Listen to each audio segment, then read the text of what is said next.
So I'll be describing some BLV diagnostic testing options and strategies for producers looking to learn more about the BLV status of their herd and take actions based on results. Two commercially available tests for diagnosing BLV are ELISA and PCR. ELISA, or enzyme-linked immunosorbent assay, measures the antibodies in a cow's blood or milk that are specific to the virus, and it means she has been exposed and has mounted an immune response to BLV. We can detect these antibodies in the plasma or serum of blood or from milk, and based on the level of antibodies present, we'll, um, will be reported as positive, negative, or suspect. The ELISA test is a very cost-effective method for identifying infected cows in a herd, and herds with a low prevalence may be able to take action on cows based on ELISA results alone. However, we cannot tell how positive a cow is or basically how infectious or how severe her infection is based on the ELISA test. And in herds with a higher prevalence, we had to develop a test that could identify which cows were shedding the most virus and therefore most contagious and likely to infect their herd mates. We are able to do this with a PCR or polymerase chain reaction test. Because the BLV Pro virus actually incorporates itself into the DNA of cows' white blood cells, or specifically the B cells, we can detect it in whole blood from an infected cow. This test will determine how many copies of BLV are present in that volume of blood and is the basis for the super shedder phenomenon that we've observed in our research. Interestingly, there are cows that are ELISA positive for BLV but are very low shedders, or we can't even detect any virus. So published research has shown that these cows are extremely unlikely to be at risk to their herd mates and may be able to stay in the herd at least longer until we can act on the cows that are the higher shedders. So because the PCR test involves more processing and data analysis, it is a bit more expensive. Therefore, most testing strategies involve screening cows by ELISA and then performing the PCR follow-up by collecting blood samples only on the positive cows to identify the worst cows and be able to take action on those cows. So depending on a producer's goals, we have a variety of testing options. Obviously, if a producer wants to get the most bang for their buck and get the most information, we can do a whole herd ELISA test, and this can be performed on regularly collected DHI samples. They will have a BLV status on every cow except the cows that are dry at the time of the test, which we can pick up when they freshen in subsequent months.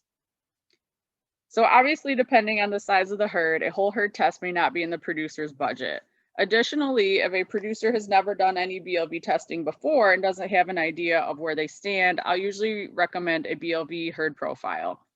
We found that a herd profile based on 40 cows can yield a very accurate estimate of the herd prevalence, even in very large herds.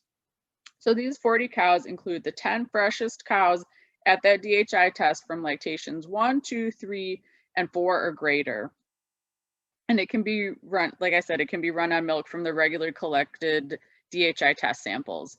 The producer then receives their profile by lactation compared to Michigan averages, as well as a figure displaying the improvement that could be made in their rolling herd average if they decrease their prevalence from where it is currently.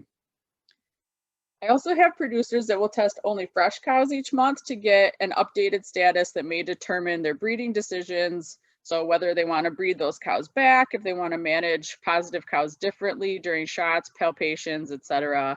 So this is another cost-effective way to keep tabs on infected cows in the herd. So these are just a few examples, but really the sky is the limit. We can create any type of custom testing strategy based on a producer's goals, and I'm more than happy to work with any producers on what we can do for them. So let me revisit that concept of super shedders and combining the ELISA and PCR tests. Our research group worked with 3 herds over the course of several years, tested by DHI milk ELISA every 6 months, and then followed up by blood PCR on the positive cows. We worked with the producers to segregate or remove the highest shedding cows from the herd, and using the strategy, these 3 herds were able to significantly reduce their whole herd prevalence from upwards of 60% in the herd infected with BLV down to the teens or even lower after several years. And Farm K looks to actually completely eradicate BLV this year. Using the same Elisa PCR testing strategy, we've developed this whole herd BLV distribution figure that I think nicely displays how just a few cows can be responsible for the majority of the viral shedding in the herd. This is that whole super shedder concept. And so if you take action on just a few cows, this can make a big difference. So this 1,100 cow herd has about a 30% prevalence. When we look at the y-axis, when we look at the x-axis, we see the number of cows in each range of BLV copies per microliter of blood. And then on the y-axis, the number of cows that are in that range. We were able to calculate the percentage of total viral shedding that each group of cows was contributing to the BLV at the herd. So when we look at this time point, this 1,100 cow herd with about a 30% prevalence had 28 cows. These 2 cows with over 2,000 copies per microliter of blood, and then these 26 cows between 1,000 and 2,000, they were contributing almost half of the viral shedding in the herd. So I think that really helps producers look at the problem and say, hey, I can't get rid of 30% of my cows, but I can look at and consider 28 cows out of 1,100.